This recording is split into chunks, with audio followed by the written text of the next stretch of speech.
Please, if it's not for us, for the elderly people in the bay. Now let's think about this hurricane. It started off the tip of Florida. Phase 1, the hurricane. Phase 2, the flooding. As a result of that flooding, it has restricted our response into New Orleans. One major interstate. And then in the middle of this, the metropolitan area, it is cut at the 17th Street Bridge. That entire group of people that was coming to help had to recover themselves. And you had the time and space of moving those assets here.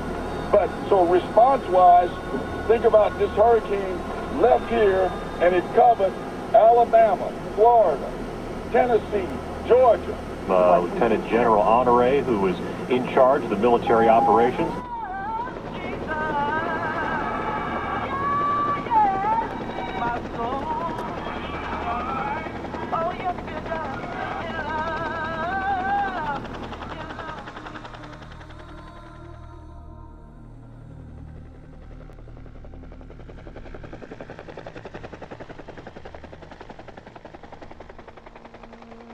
I'm headed down there right now. I'm looking forward to talking to the people on the ground.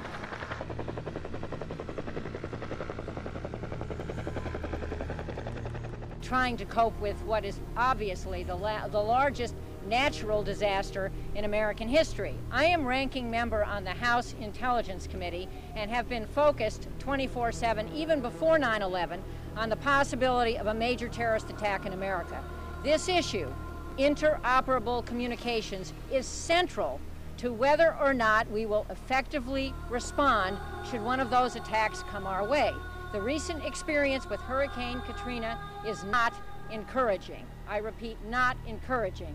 That I saw as the guy on the ground, you know, and I heard it, you know, as I was listening to the hot washes and that sort of stuff, was, you know, communication just didn't work. And you know, I got to differ with them because I didn't see that. I saw communication working. I think where the problem was in interoperability, and the problem that it came about was that everybody wanted to do their own thing, and you know, whether it's whichever agency, pick one.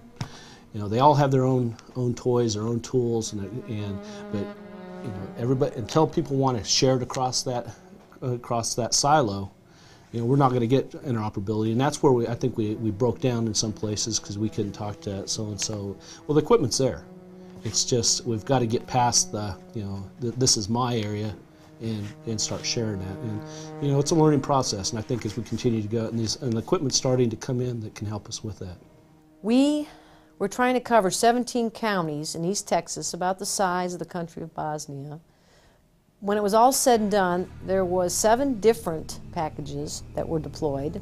We had anywhere from a mobile C2 satellite package to an IC4U, which is a voice and data with video live feed capability, to a more robust satellite package called an interim satellite solution, which is an ISIS, to a GIST, which is even larger and more robust capability to provide voice and data communications. If you were to relate it to the technical side of the military, you'd have special operations or special forces would take a small C2 package. Possibly a battalion level unit would take an IC4U so that you know what's going on right at the incident, right at the moment, because it's got a nice feature for video feed.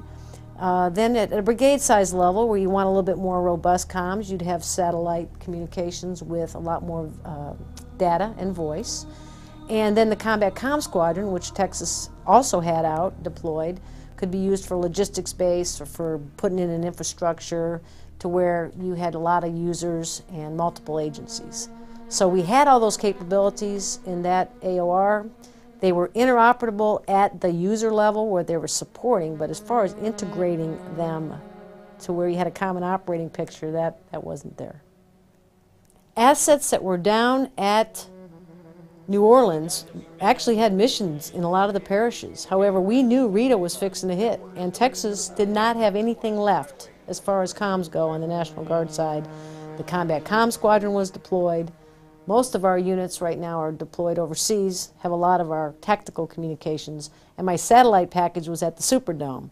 Plus, I had borrowed packages from California and from AAR Corporation that was deployed in New Orleans. We actually had to get permission, governor to governor, to bring our stuff back.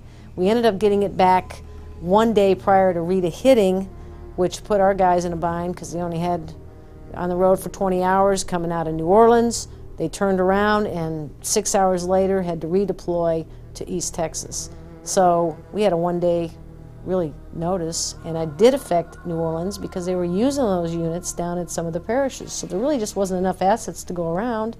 They had one set of frequencies set on a squelch tone and one not. And they just needed to wipe that all out. So we just had everyone on a common squelch. Everything worked fine. We amped their frequencies a little bit so they could spread out more. Once we got our communications matched up and everybody figured out what we were talking about, then it went great. It went great and everyone was happy, and they actually ran about 215 calls that day. Once we finally got their comms up, they ran 215 ambulance calls that day, so it was pretty neat. We were glad to help them out. And we can continue to support then the governor of Texas. The second thing that we're looking at is, okay, what assets will we need to put in a grant so that we can say, hey, this is what we're going to need to support, i.e. Houston, or this is what we're going to need for the border, or this is what we're going to need up in West Texas. For that committee is to start bringing our partners in, our interagencies in, our Railroad Commission guys, and invite these folks to our Interoperability Committee mission and get their capabilities and see what it is they're looking for interoperable comms, or what they already might have for comms. How do they integrate their comms? That probably hasn't happened, and I think would be beneficial to bring all of our partners in that we know that we have to support, whatever state it may be.